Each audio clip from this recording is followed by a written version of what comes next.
పాపములు ఒప్పుకున్నప్పుడు నీటి బాప్తిసం తీసుకున్న కానించి మన జీవితం ఎలా ఉండాలంట?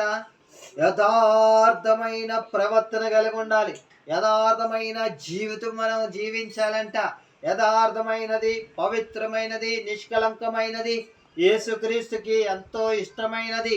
మన జీవితాన్ని మనం సరి చేసుకున్నప్పుడు, అప్పటి నుంచి మనము బాప్తిసం తీసుకున్నప్పుడు మనము పరిశుద్ధులుగానే ఉండాలి. చాలా భయభక్తి, దేవుని మాటకి లోబడాలి. దేవునితో మన సహవాసము కలిగి ఉండాలి. కొండెములాడిన మాటలు మనం మాట్లాడకూడదు. వ్యర్థమైన మాటలు మాట్లాడకూడదు. పనికిమాల మాటలు మాట్లాడకూడదు.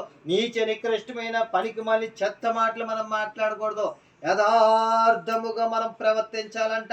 ఆ యథార్థన ప్రవర్తనే ప్రభు అయిన యేసు క్రీస్తు వారికి ఆ ఇష్టమైన ఆ యొక్క మంచి అవకాశం అది. చూడండి, యేసుక్రీస్తు వారితో నీవు జీవించినప్పుడు, యేసుక్రీస్తు వారితో నీవు సహవాసము చేసినప్పుడు ఆయనతో నీవు ఏ రీతిగా ఉండాలో ఆయన గమనిస్తాడు. అన్ని యేసు ప్రభు వారు అన్ని గమనిస్తాడు.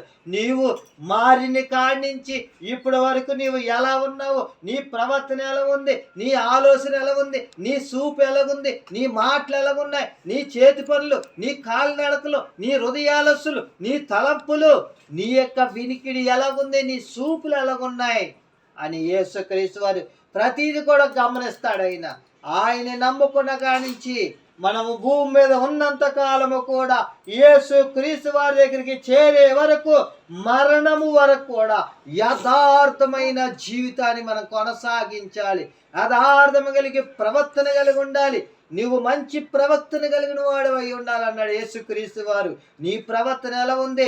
నువ్వు చెప్పుకుంటే చాలు, నీకు నువ్వే డబ్బా కొట్టుకుంటే చాలు, నేను మంచివాడిని, నేనే అని నువ్వు గర్వపడి నీ కోసం నీ గురించే నువ్వు హెచ్చులు చెప్పుకోవడం కాదు, నీ గురించి ఇతరులు చెప్పుకోవాలి. నీ ప్రవర్తన ఎలా ఉంది, నీ యథార్థత ఎలా ఉంది, నీ గురించి అనేకులు ఏమనుకుంటున్నారు, నీ భక్తి ఎలాగుంది, నీ విశ్వాసం ఎలాగుంది, నీ యథార్థమైన జీవితం ఎలాగుంది, నీ ప్రవర్తన ఎలాగుంది, నీ మాట తీరు ఎలాగుంది, నీ యొక్క చూపు ఎలాగుంది.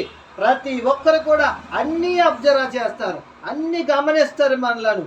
కానీ అంతకన్నా ఎక్కువ గమనించింది ప్రభు అయిన యేసు క్రీస్తు వారే నీ యథార్థతని గమనిస్తాడు. ఆయన నీ ప్రవర్తన గమనిస్తాడు. నువ్వు ఎలాగున్నావు, నువ్వు ఏం చేస్తున్నావు, నువ్వు ఏ చోట ఉన్నావు, ఎక్కడున్నావు, ఏ స్థానంలో ఉన్నావో కూడా ప్రభు అయిన యేసు క్రీస్తు వారి మోసంలో నీవు ఉన్నావు. మీరు నా వారు, నా సొత్తు, నీవు మిమ్మల్ని నేను విలువ పెట్టి కొన్నానన్నాడు ఆయన. మన పౌర హక్కు ఎక్కడ కాదు, ఈ భూమి మీద కాదు, మన పౌర హక్కు అక్కడ పరలోకములో ఉన్నది. ఈ లోకము శాశ్వతము కాదు, దాని ఆశలన్నీ గతించిపోతాయి.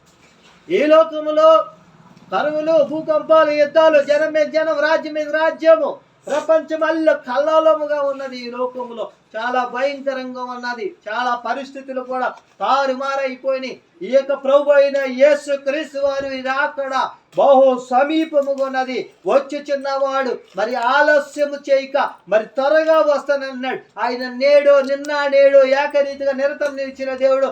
ఎప్పుడు వస్తాడో తెలియదు, ఏనాడు వస్తాడో తెలియదు, మిట్ట మధ్యాహ్నం వస్తాడో లేదో తెలియదు, కోడి కుయ్యకుమని వస్తాడో, తెల్లవారుజామున వస్తాడో, దొంగ వల్ల వస్తాడో, ఏ జాము వస్తాడో, ఎప్పుడు వస్తాడో ఆయన మనకి చెప్పినాడు. ఎప్పుడో వస్తాడు, సమయము సమీపించుతున్నది. సమయము ఏ సమయంలో ఆయన హఠాత్తుగా వస్తాడు, అకస్మాత్తుగా ఆయన రాకడ ఉంటది. ఆయన వచ్చి ముందే, ఆయన రాకముందే నీవు నమ్మి యథార్థం కలిగి నీ ప్రవర్తన జాగ్రత్త పెట్టుకుని నీ యొక్క భయభక్తులు కలిగి ఉండి నీ విశ్వాసాన్ని కాపాడుకుంటూ, నీ యొక్క హృదయాన్ని కాపాడుకుంటూ, నీ పరిశుద్ధతని కాపాడుకుంటూ యథార్థముగా ఉంటూ నీ ప్రవర్తన కలిగి, మంచి ప్రవర్తన కలిగి నీవు ఉంటూ జీవిస్తే, నీవు పరిశుద్ధం కలిగి ఉంటే, యథార్థముగా నమ్మకముగా ఉంటే అకస్మాత్తుగా యేసుక్రీస్తు వారు వచ్చినప్పుడు నీవు ఎత్తబడతావు, నీవు పరలోకానికి చేర్చబడతావు. ఒకవేళ యేసుక్రీస్తు వారు రాకముందే నీవు నమ్ముకోకుండా ఉంటే, యేసయ్య హఠాత్తుగా అకస్మాత్తుగా వస్తే నువ్వు ఎక్కడికి వెళ్తావు? ఒకసారి ఆలోచించు. యేసయ్య సత్యదేవుడు, ఆయన మాట తప్పని వాడు, ఆయన నిరతము నిలిచిన దేవుడు, ఏకరీతిగా ఉన్నవాడు.